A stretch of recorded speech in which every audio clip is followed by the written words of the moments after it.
Bonjour et bienvenue dans Parole d'Histoire, un podcast consacré à l'actualité des livres, des débats et de la recherche en histoire, créé et animé par André Loez.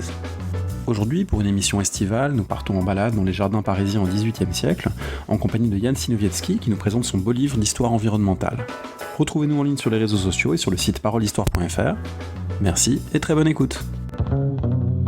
J'ai le plaisir d'être avec Jan Sinowiecki, qui est ATER à l'Université de Paris 8, qui vient de publier aux éditions Champvallon, dans la collection L'environnement à une histoire, Paris en ses jardins, nature et culture urbaine au XVIIIe siècle, et donc il nous emmène en découverte, en promenade dans ces jardins parisiens. Alors, il y a un an à peu près, jour pour jour, on discutait de la fermeture de ces jardins parce que ils étaient restés fermés à la suite du grand confinement de la première vague de Covid, et beaucoup de gens disaient il nous faut les jardins pour respirer, il nous faut pouvoir sortir de cet environnement urbain pathogène. Et ça m'a fait penser, en lisant ce livre, à ces questions contemporaines sur les jardins. Et ma première question serait pour vous demander, est-ce que les espaces verts parisiens, les espaces des jardins parisiens, qu'est-ce qu'ils ont de commun au XVIIIe siècle et aujourd'hui ? Il y a évidemment des profondes différences, mais est-ce qu'il y a des choses qui nous font penser, quand on se promène aujourd'hui au Luxembourg, au Jardin des Plantes, aux Tuileries, à la façon dont ça fonctionnait au XVIIIe siècle ? Alors absolument. J'ai été très frappé également par le lien que l'on peut faire avec notre époque actuelle quand on repense à ce qui s'est passé l'an dernier lorsqu'après le premier confinement, au moment du déconfinement, les autorités municipales avaient officiellement fermé les jardins au public. Alors officiellement pour des raisons de sécurité, pour éviter les attroupements inopportuns, etc. Mais cette question qui est assez fondamentale avait d'ailleurs soulevé celle de la question de l'accès aux espaces verts, la question de la justice sociale et environnementale. Et d'ailleurs, un article de Libération à l'époque, je me souviens très bien, avait souligné cette question de la double injustice sociale et environnementale que représentait cette décision de fermer les jardins au public, arguant d'ailleurs que les jardins constituent des îlots de nature salvateurs au sein de l'espace urbain en ces temps de changement climatique et constituent à la fois des espaces publics gratuits et accessibles à tous, susceptibles dès lors d'amortir les inégalités sociales en matière d'accès à la nature urbaine. Et c'est précisément le débat sur cette question que le XVIIIe siècle, il me semble, impulse et qui était déjà dans une certaine mesure en germe à Paris au XVIIIe siècle, alors que l'aménagement des jardins de la ville devait précisément répondre à cette nécessité d'instituer au sein de la ville des espaces verts qui puissent constituer non seulement des enclos de verdure, mais aussi des espaces où des populations plus pauvres pouvaient accéder. Donc il y a aussi toutes ces prescriptions qui s'inscrivent dans le cadre de ce qu'on appelle le néo-hippocratisme d'un point de vue médical et qui préconisent justement une cure de nature, une cure de verdure pour une ville devenue très grande et dont les tentacules s'étendaient sans limite. Et d'ailleurs, il y avait cette hantise constante au sein des milieux ministériels et des autorités publiques, justement d'une ville qui s'étendrait sans limite. Et donc, les jardins devaient aussi être vus comme des éléments, salvateurs, des éléments salvateurs, et face à une ville dont les nuisances pathogènes pouvaient être de plus en plus préjudiciables à la santé des habitants. Alors on voit qu'il y a beaucoup de résonances contemporaines, mais au départ, ce livre issu de votre thèse, vous êtes 18e, et je voulais vous demander si vous êtes venu à cette question des jardins parisiens, d'abord comme promeneur de jardin, d'abord comme 18e en cherchant ensuite un sujet et en tombant sur les jardins, comme amoureux de la promenade ou de la botanique. Qu'est-ce qui a été la cause première, on va dire, du fait de vous plonger comme ça dans ces jardins du 18e ? Alors je n'étais absolument pas spécialiste ni de l'histoire urbaine de Paris, ni d'histoire environnementale, et pour être plus précis, c'est mon directeur de thèse à l'époque, Antoine Lilti, qui m'avait suggéré 2 sujets de recherche en doctorat.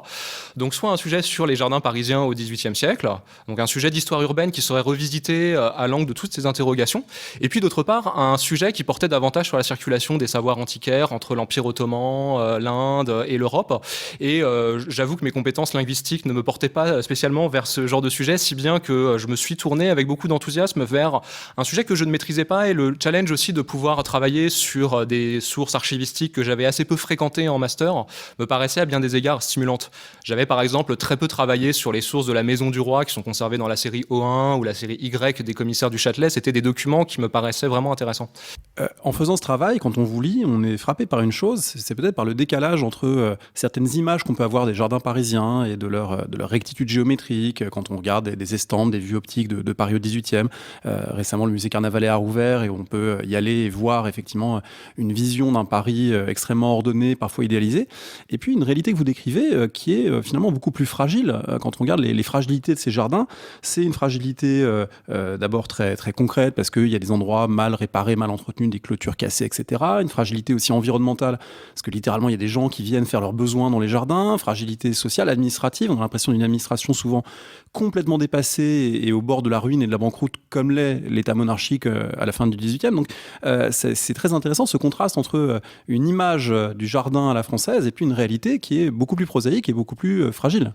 Absolument. Et d'ailleurs, l'historiographie jusque-là avait été relativement améliorative sur ces espaces et on avait davantage une histoire de l'art qui était attentive au formalisme des jardins, à leur aménagement, à la rationalité symétrique, en travaillant en particulier sur les concepteurs de jardins. Et en prenant le contre-pied quelque peu de cette historiographie, il me semble que j'ai contribué à montrer à quel point on n'avait pas affaire à un véritable grand partage nature-culture qu'aurait institué la modernité et a fortiori la raison mécaniste, mais plutôt un ensemble de micro-partages urbains qui ont une efficience en ce qu'ils font émerger des collectifs d'acteurs qui sont engagés dans la définition de la nature en ville. Et effectivement, moi aussi, j'ai été très frappé en travaillant sur les sources, quand j'ai travaillé sur ces cartons d'archives, j'ai vraiment pris la mesure et le pouls de cette différence entre le discours officiel de la monarchie et les représentations iconographiques qui sont très stéréotypée, voire on peut le dire lénifiante, et la réalité concrète du terrain qui est beaucoup plus complexe.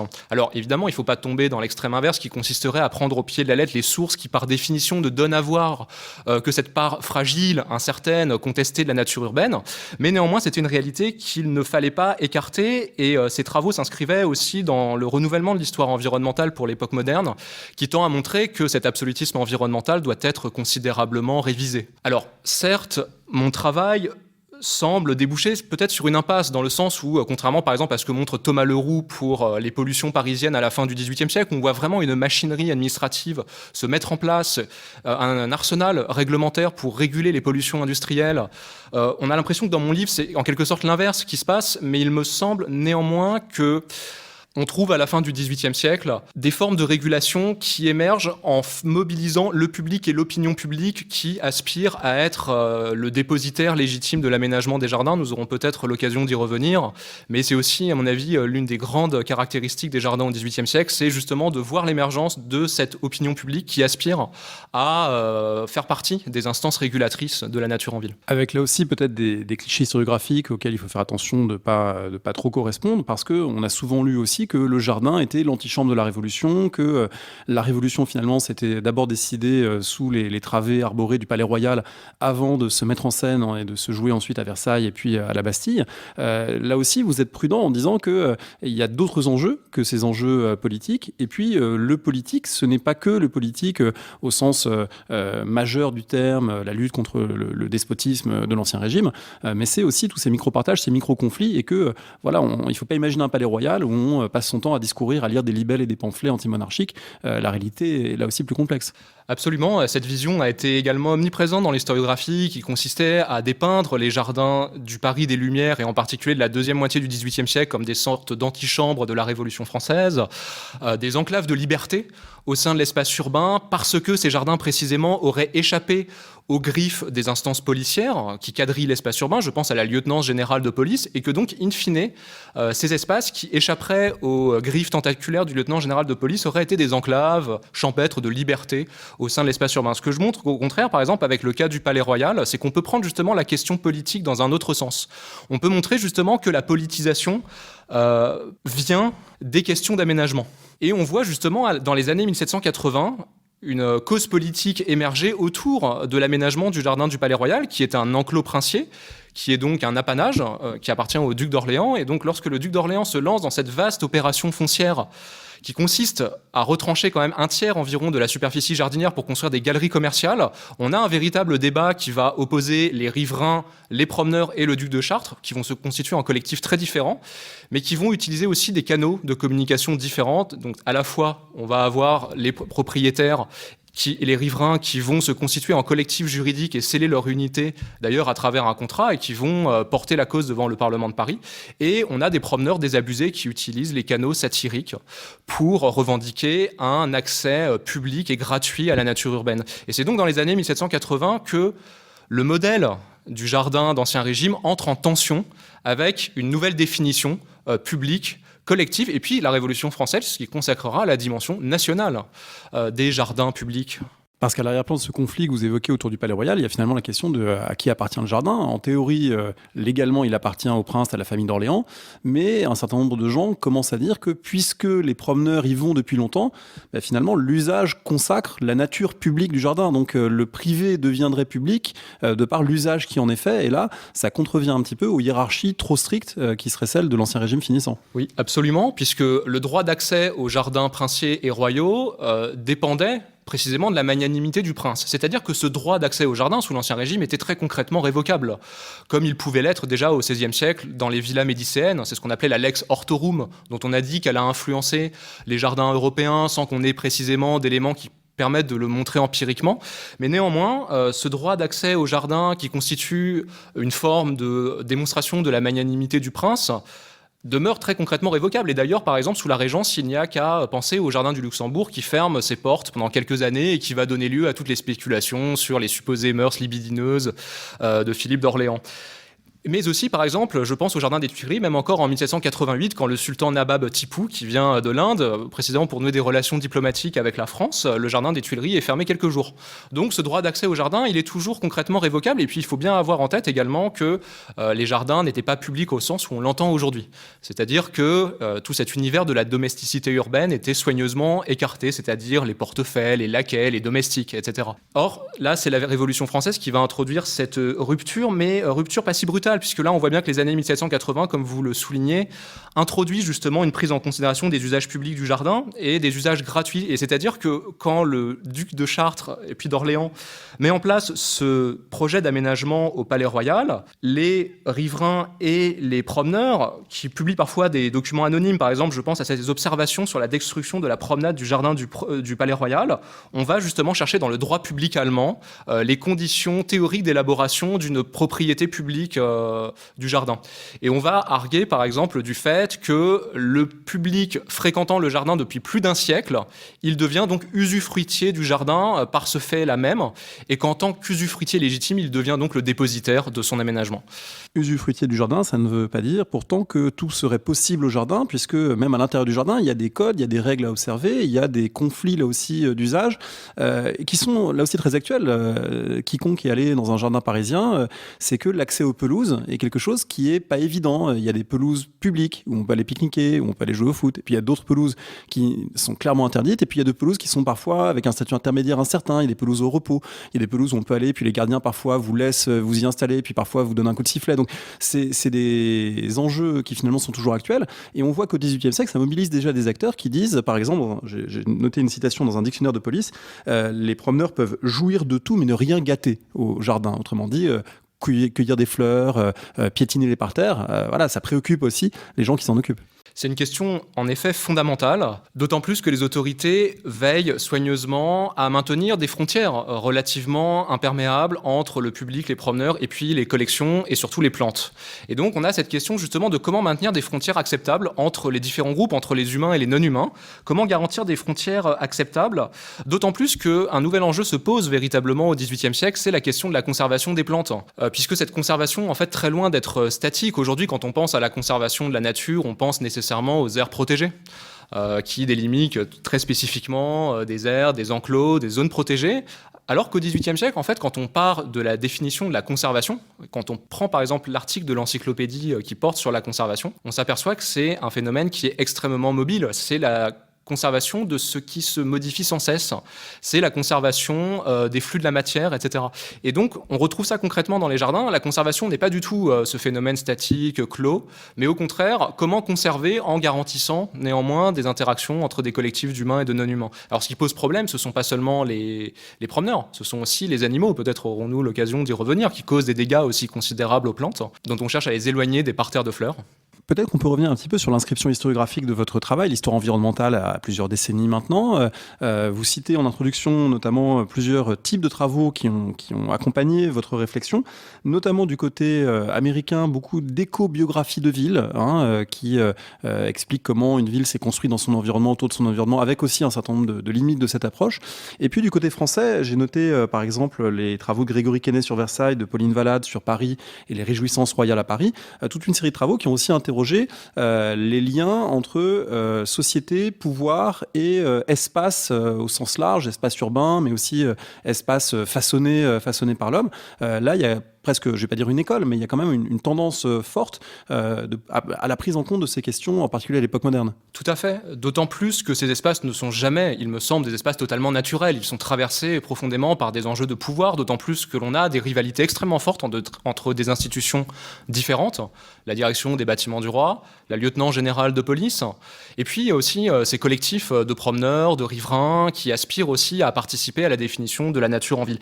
Mais pour l'historiographie américaine, effectivement, j'ai lu beaucoup d'éco-biographies de villes, mais ce qui m'avait frappé dans les éco-biographies de villes états-uniennes en particulier, c'est que, au fond, l'époque moderne était toujours reléguée à un chapitre introductif qui apparaissait comme une mise en bouche, un prologue de ce qui serait une genèse et une généalogie de la ville contemporaine. Souvent sur le mode d'ailleurs du paradis perdu, avant l'arrivée des Européens, c'était l'Éden, c'était la nature inviolée, et puis ensuite ont commencé les problèmes. Complètement, on a une sorte de transposition urbaine de ce discours et de ce topos de la perturbation qu'introduisent les sociétés coloniales et les sociétés européennes dans un environnement supposé maculé, avec tout l'arrière-plan idéologique états-unien qui est celui de la wilderness, de la nature sauvage, qu'on ne retrouve pas évidemment dans l'histoire urbaine européenne et encore moins française, mais néanmoins c'était donc des ouvrages qui m'ont effectivement marqué pour précisément m'en démarquer, c'est-à-dire pour proposer aussi une vision de la nature et plus précisément de la nature en ville qui ne soit pas simplement une généalogie et une succession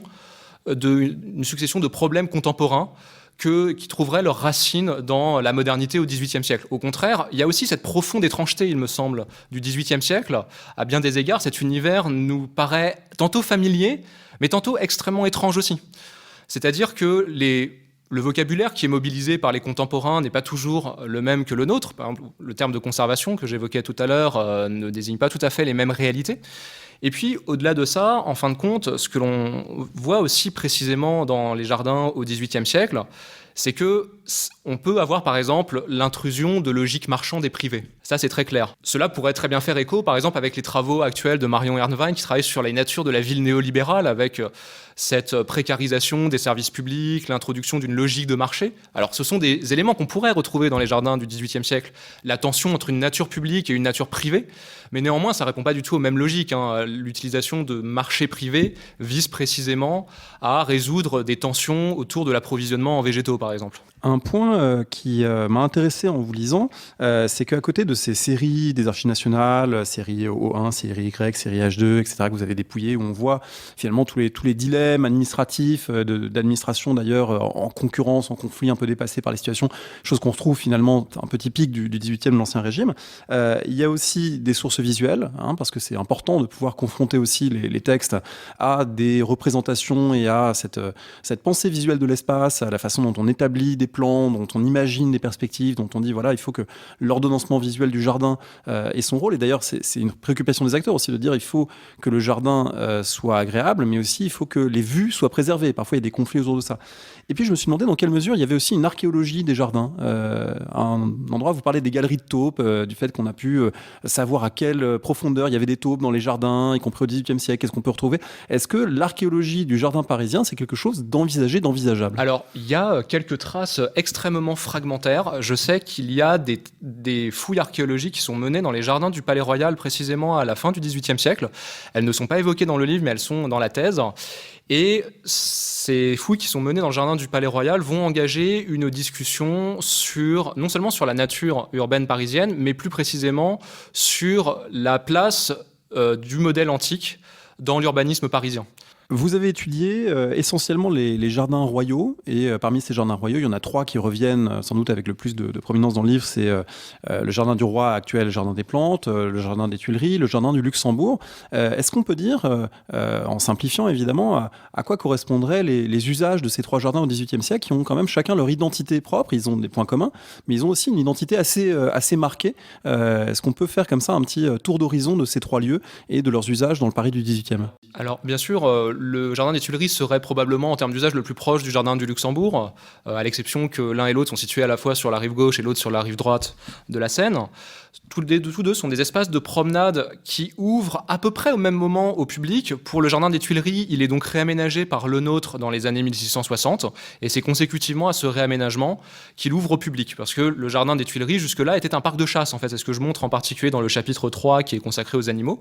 C'était un parc de chasse qui était très apprécié d'ailleurs de Louis XIII, qui chassait aussi bien des faucons que des sangliers, que du lièvre, etc. Et donc c'est consécutivement au réaménagement du jardin par André Le Nôtre dans les années 1660 que le jardin va ouvrir au public progressivement et moyennant certaines conditions. À mesure aussi que les activités de chasse vont se déplacer autour de Versailles notamment, et que du coup ça perd sa raison d'être centrale en plein cœur de Paris. Tout à fait. Et d'ailleurs, il y aurait toute une étude très intéressante à faire, que je n'ai pas encore faite, je le reconnais, qui consistera à montrer comment on passe du modèle du parc qui est clos, giboyeux, au modèle du jardin. Là aussi, il me semble qu'il y a encore des travaux à faire. Donc le jardin des Tuileries qui ouvre au public dans les années 1670-1680. Et puis pour le jardin du Luxembourg, qui était aussi un jardin royal, qui avait été érigé par Marie de Médicis. Et d'ailleurs, l'aqueduc d'Arcueil visait précisément à approvisionner en eau le jardin du Luxembourg, qui devient à peu près au même moment que les Tuileries également un espace de promenade, et qui va être également très vite investi, très précocement, par les nouvellistes, qui vont se réunir au jardin du Luxembourg, en particulier au début du XVIIIe siècle et surtout après la Régence, dans les années 1720. Et donc, dernier jardin qui est évoqué dans le livre, c'est le jardin du roi, qui est donc à la fois un jardin botanique créé en 1633 par Guy de la Brosse. Il ouvre vraiment au public à partir de 1635. Et donc, le jardin du roi, initialement, s'inscrivait plutôt dans la tradition des jardins botaniques du XVIe siècle. Mais au XVIIIe siècle, sa singularité, c'est qu'il est non seulement un espace savant, un espace où on enseigne la botanique, mais aussi la physique, la chimie. Et il devient aussi progressivement un espace de promenade qui est plébiscité par les promeneurs. On voit d'ailleurs qu'on a des aménagements qui se standardisent au sein des jardins pour répondre, par exemple, à la soif des Parisiens qui veulent se rafraîchir, boire une limonade, etc. Et donc, progressivement, on voit dans la deuxième moitié du XVIIIe siècle converger tous ces usages, à la fois savants, récréatifs. Ces jardins sont des jardins royaux. Est-ce que ça veut dire qu'ils ont une singularité totale par rapport à d'autres jardins, des jardins princiers, d'autres espaces verts parisiens, des zones au statut un peu plus indéterminé comme les Champs-Élysées, qui sont à la fois jardins et en même temps un peu lisières de ville? Est-ce que finalement les usages sont comparables avec d'autres espaces parisiens? Oui, on peut comparer les usages avec d'autres espaces. Il y a un historien qui l'a fait avant moi, c'est Laurent Turcot, qui a travaillé sur le promeneur à Paris au XVIIIe siècle, qui avait beaucoup déjà travaillé sur le cours la Reine et les Champs-Élysées, raison pour laquelle j'ai maintenu un peu à distance ces espaces, mais qui, à bien des égards, constituent des laboratoires aussi très intéressants de la construction de la nature en ville. Et d'ailleurs, il ne faut pas oublier que les jardins ne sont pas les seuls espaces de nature en ville. On parle des jardins royaux et princiers qui ont été privilégiés dans cette étude, mais il ne faut pas oublier qu'ils ne représentent qu'environ 50% de la nature en ville. Il ne faut pas oublier le déclassement des remparts, qui deviennent au XVIIIe siècle de véritables promenades plantées, donc des boulevards. Il ne faut pas oublier également les jardins privés dans le centre de Paris, et puis les jardins aussi des congrégations religieuses, que j'ai un peu moins étudiées, mais qui sont tout aussi intéressants. Ces surfaces de jardins dans la ville posent la question, on voit qu'à plusieurs reprises dans l'ouvrage, il y a des acteurs qui se la posent, finalement de la tension entre lieux d'agrément et puis surface productive, parce qu'on est aussi à une période, en particulier deuxième moitié du XVIIIe siècle, de tension alimentaire, croissance de la population, difficulté d'approvisionnement de Paris, rumeurs de complots de famine, etc. Et du coup, ça va peut-être pas de soi de consacrer autant d'espace à des plantations d'agrément, à des espaces de promenade, alors que finalement le foncier, le sol, a une valeur très précieuse pour pouvoir, par exemple, cultiver pour le maraîchage, pour les emblavures. Donc il y a une tension, il me semble, entre la dimension botanique, ludique, et puis la dimension utilitaire, alimentaire de ces espaces verts. Tout à fait, d'autant que la présence de la nature utilitaire, elle remonterait là au Moyen-Âge. Et aujourd'hui, quand on parle d'agriculture urbaine, En fait, on ne fait souvent que réactualiser des modèles d'autosubsistance qui avaient cours déjà depuis la fin de l'époque médiévale au moins. Et c'est vrai qu'à Paris, au XVIIIe siècle, on voit cette tension entre ces deux usages, dans la mesure d'autant plus où les jardins maraîchers étaient situés plutôt en périphérie de la ville. C'est la fameuse ceinture maraîchère, ce sont les pêches de Montreuil, ce sont les roses de Fontenay-aux-Roses, etc. Et donc, progressivement, on voit la ville qui s'étend aussi. Paris est une ville qui se densifie au XVIIIe siècle, qui gagne aussi en habitants, qui s'accroît. Et donc on a aussi qui rogne sur les cultures. Oui, absolument. Et donc il y a vraiment cette crainte qui est très très forte parmi les autorités publiques d'une ville qui s'étendrait sans limite et qui romprait aussi les chaînes d'approvisionnement entre la périphérie et le centre-ville de Paris. Et donc il y a aussi l'idée de gagner en surface maraîchère. C'est quelque chose qui revient souvent. Donc à la fois cette tension entre la nature récréative, ludique et la nature utilitaire, elle n'est que partielle. C'est-à-dire qu'on ne dénonce que rarement comme inutiles les pépinières royales qui vont fournir en végétaux ostentatoires, pourrait-on dire, les jardins royaux et princiers. Les deux sont vus comme complètement complémentaires. Sauf peut-être au moment de la Révolution que vous évoquez en conclusion, où là, on a quand même un certain nombre d'acteurs qui disent bon, ça suffit finalement ces plantations d'apparat pour les plaisirs aristocratiques qui n'ont plus lieu d'être. Il faut maintenant planter des potirons, planter des pommes de terre pour à la fois édifier, instruire les Parisiens sur ce que sont les plantes utilitaires, un peu à la façon dont le calendrier révolutionnaire choisit à la place des noms des saints, des noms de plantes, d'outils, etc. Et puis voilà, il faut pouvoir se servir de ces surfaces pour cultiver. En effet, la Révolution française va parachever ce mouvement de triomphe de la végétation jugée utile sur la végétation que l'on considère comme ostentatoire. Et cette végétation utile, elle doit contribuer précisément à l'alimentation de la nation. Et donc, ce sont précisément les tubercules, les pommes de terre, les topinambours, les turneps, les navets que l'on va chercher à planter, non pas seulement au Jardin du Roi, mais même aux Tuileries et au Luxembourg. Il y a des travaux qui sont entrepris par les révolutionnaires pour convertir ces jardins royaux, ces anciens jardins royaux, en jardins alimentaires utiles à l'alimentation de la nation. Et donc, ça réactive aussi tout un discours mercantiliste. On parle aussi de mercantilisme végétal pour l'époque moderne, un discours mercantiliste qui favorise l'autosubsistance pour ne pas dépendre des importations étrangères. Puisque derrière ce discours, il y a aussi un discours qui est profondément autarcique et qui s'inscrit dans une vision plus générale de l'économie, qui consiste à contourner certains acteurs du commerce international incontournable, comme l'Espagne, ou dans une autre mesure, les Provinces-Unies. Ces jardins, vous l'avez dit, ne sont pas entièrement accessibles à tout le monde. D'abord en raison de leur propriétaire royal, ensuite en raison des jeux d'exclusion sociale qui peuvent avoir lieu. On a cité les laquais, on a cité les domestiques qui pouvaient difficilement entrer, sauf s'ils ont justement une livrée royale ou princière qui les rend dignes d'être présents dans le jardin, mais sinon pour d'autres c'est plus compliqué.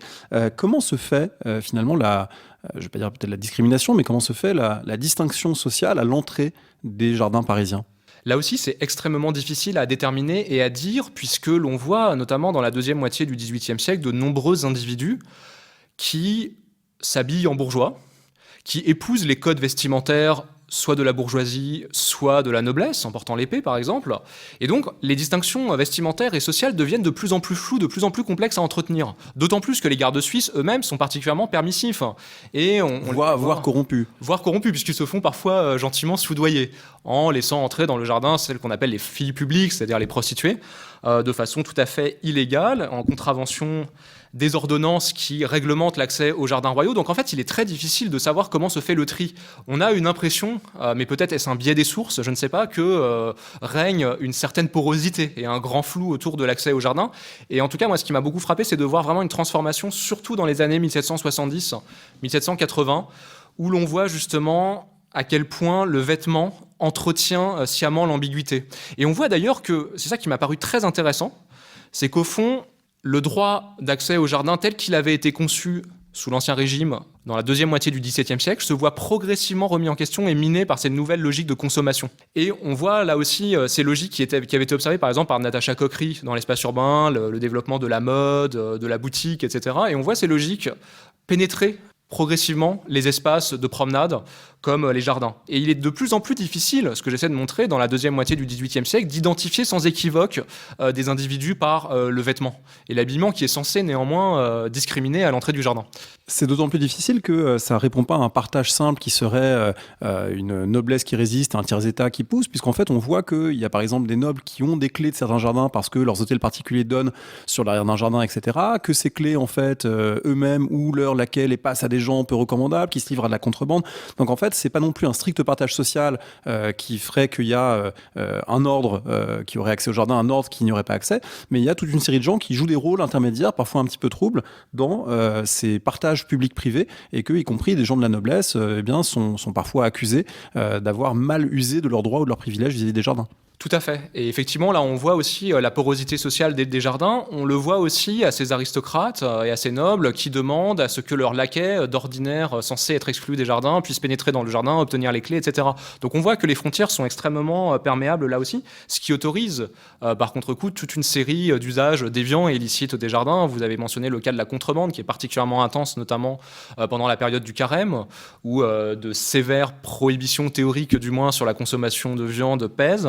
Mais c'est la contrebande aussi sur le tabac, sur le vin, qui est un breuvage assez lourdement taxé à l'entrée de la capitale. On a parlé de différents usages, on a parlé des promeneurs, évidemment, avec vraiment une figure qui presque s'institutionnalise au XVIIIe siècle. On a parlé de la contrebande, on a parlé aussi de sexualité et de prostitution. On croise aussi les homosexuels qui racolent dans certains jardins.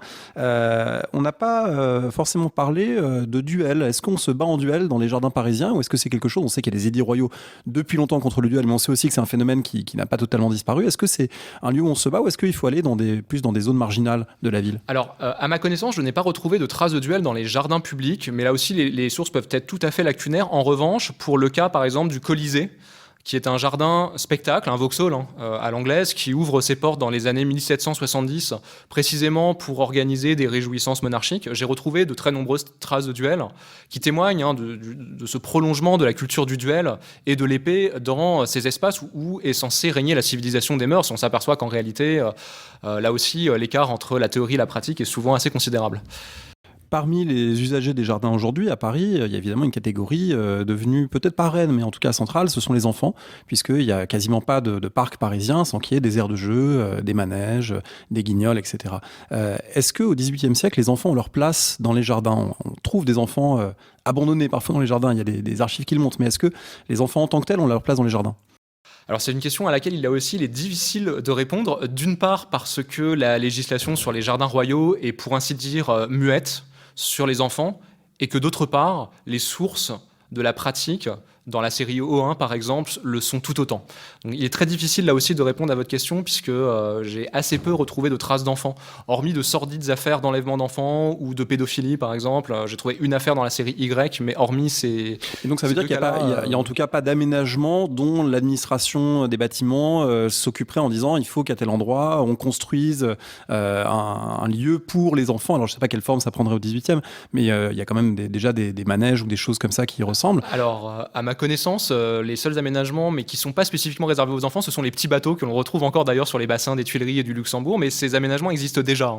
Je les ai retrouvés dans les cartons d'archives au XVIIIe siècle. Alors de là à dire qu'ils sont exclusivement réservés aux enfants, je ne sais pas. Un des enjeux intéressants dans ces conflits qui s'accroissent fin XVIIIe, encore une fois, qui sont jamais simplistes, uniquement tiers-état versus noblesse, mais qui témoignent d'usages différents des jardins, il y a la question des chaises et des bancs. Et c'est une question que je m'étais jamais vraiment posée, parce que au fond, aujourd'hui, notre regard est un peu peut-être indifférencié quand on passe devant, mais c'est vrai qu'entre les chaises des jardins du Luxembourg actuels, parfois les jours de beau temps, il faut se battre pour trouver une chaise, déplacer une chaise, la mettre au bon endroit, et on voit qu'il y a toute une économie de la chaise et de l'appropriation des chaises individuelles. Et puis le banc public, en fait, ça renvoie pas du tout à la même conception du jardin. Absolument, et c'est d'ailleurs un enjeu de débat extrêmement vif et extrêmement fort au XVIIIe siècle. On voit d'ailleurs des collectifs d'acteurs qui transcendent les frontières sociales s'agréger pour revendiquer une jouissance publique et collective du jardin autour des bancs, arguant du fait que les chaises n'autorisent qu'un vécu individualiste privé du jardin. Et donc ces demandes d'aménagement qui trouvent écho auprès du pouvoir royal, on voit notamment Jacques Germain Soufflot acquiescer à la requête des promeneurs pour aménager des bancs dans les jardins des Tuileries, cela répond à une demande croissante d'un vécu collectif du jardin qui soit au moins partiellement affranchi des logiques individualistes. Alors, logique individualiste et surtout mercantile, puisque Oui, des loueurs de chaises. Il y a des loueurs de chaises, absolument, qui se font rétribuer pour la location de chaises. Alors, ça peut être des jardiniers dont les appointements ont été considérablement diminués du fait de la crise des finances de l'État royal, mais ça peut très bien être aussi des loueurs de chaises qui circulent entre les jardins ou les boulevards et qui proposent leurs services à l'administration pour louer des chaises. Et on voit justement apparaît dans la deuxième moitié du XVIIIe siècle une remise en question de ce qui apparaît comme des profits détournés et comme une façon, à contrario, de promouvoir un espace partagé, gratuit, affranchi, au moins partiellement des logiques marchandes. Alors partagé pas pour tout le monde et pas pour tous les non-humains, puisque vous consacrez un chapitre vraiment tout à fait intéressant à la question des animaux considérés comme nuisibles. Alors il y en a qui paraissent assez évidents, comme les chenilles dont il faut se débarrasser. Il y en a pour lesquels, là aussi, les difficultés renvoient aussi à des questions contemporaines. On sait qu'aujourd'hui, dans la plupart des jardins parisiens, les chiens sont interdits. Parfois, ils ont des espaces derrière les jardins qui leur sont réservés. Il y a une allée aux chiens, par exemple, derrière le parc Georges Brassens. Donc il y a des endroits un peu intermédiaires pour que les propriétaires de chiens puissent quand même aussi jouir à leur façon des espaces verts. À l'époque, on apprend en vous lisant qu'on peut même tirer sur les chiens errants dans les jardins, que les promeneurs, de temps en temps, peuvent entendre un coup de feu parce que un garde a vu un chien errant et veut s'en débarrasser. Absolument. D'ailleurs, on voit que la radicalisation de la répression à l'encontre des chiens est de plus en plus sensible à partir des années 1740, et on voit justement des aristocrates, souvent des femmes, qui s'offusquent de l'attitude des gardes suisses à l'égard de leurs animaux de compagnie préférés.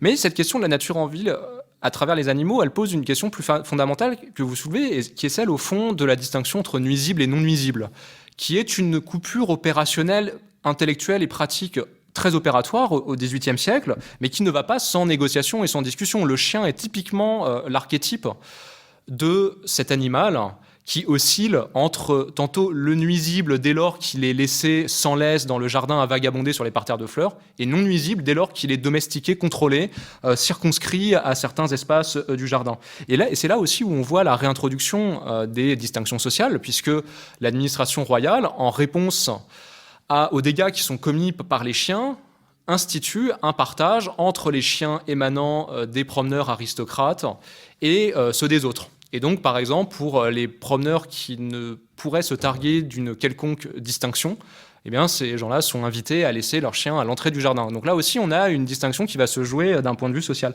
Mais ce qui m'a intéressé aussi avec la question animale, c'était aussi de réfléchir à la manière dont le verdissement des villes, pour reprendre une expression contemporaine, signifie aussi la réintroduction au cœur de l'espace urbain des populations qui vivent en dehors des espaces verts, avec aussi tout son lot de nuisances auxquelles on ne pense pas forcément, de ces non-humains qui se multiplient et prolifèrent grâce à la nourriture présente en abondance, du moins plus que dans les rues, et qui peuvent provoquer des débordements continus qu'on essaie de juguler. Ce sont par exemple les corbeaux qui défèquent sur les passants au jardin du Luxembourg, ce sont les chenilles, ce sont les taupes.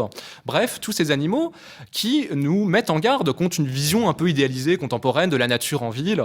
Et quand on entend toutes ces exhortations à réintroduire la nature en ville, alors on pense évidemment au fait que la nature renvoie à la possibilité de constituer des îlots salvateurs en temps de réchauffement climatique, mais on ne pense pas toujours nécessairement aussi aux problèmes et aux dommages collatéraux que cela peut introduire à travers la question des animaux notamment. Une autre de ces tensions qui concerne les jardins et qui m'a aussi beaucoup intéressé parce que je pense que ça reflète une des volontés de votre livre qui est de ne pas s'enfermer dans ces jardins. Vous les prenez pour objets, mais ce n'est pas des objets fermés sur eux-mêmes, c'est des objets qui dialoguent avec la ville, qui dialoguent avec d'autres espaces. C'est le fait que ces jardins, en fait, ils sont au point d'arrivée de logiques qui les dépassent, de logiques qui engagent un espace plus large, celui de Paris, et même un espace qui est au-delà de Paris. C'est l'espace de la chasse, par exemple, qui renvoie aux forêts royales. C'est l'espace de l'eau qui renvoie à l'eau acheminée depuis Rungis ou Arcueil.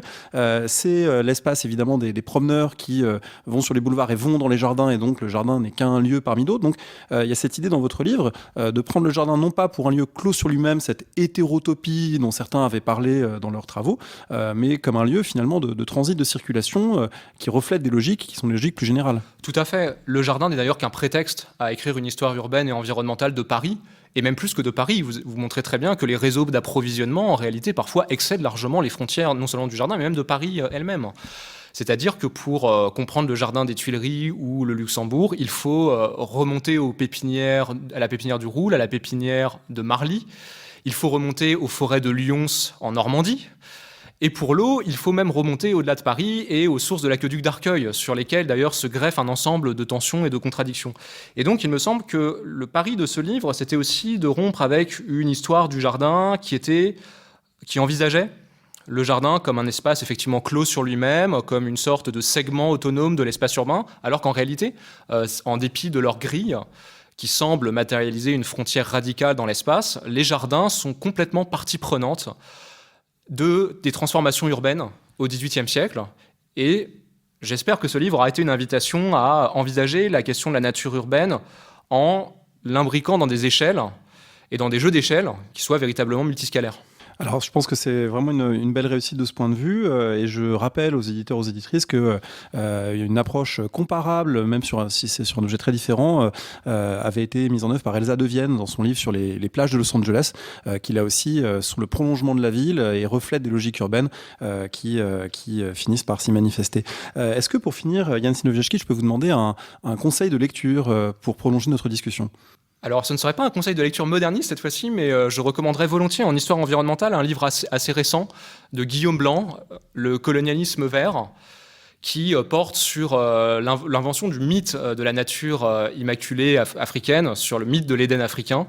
C'est un livre particulièrement stimulant, avec là aussi non seulement un véritable travail d'archives, mais en plus une véritable expérience de terrain, et qui montre à quel point ce colonialisme vert trouve des prolongements encore jusqu'à aujourd'hui. On voit d'ailleurs ce personnel des parcs nationaux en Éthiopie ou des ONG qui sont des acteurs qui officiaient à l'époque des États coloniaux. Donc c'est vraiment un livre absolument passionnant que je recommande très chaleureusement et qui a été une belle lecture de la fin de l'année 2020. Merci beaucoup. Merci André Loez. Merci de nous avoir écoutés. On se quitte en musique avec L'Air des fleurs de l'acte 3 des Indes galantes de Rameau au XVIIIe siècle. Pour rester dans le thème de l'émission du jour, rendez-vous lundi pour un nouvel épisode.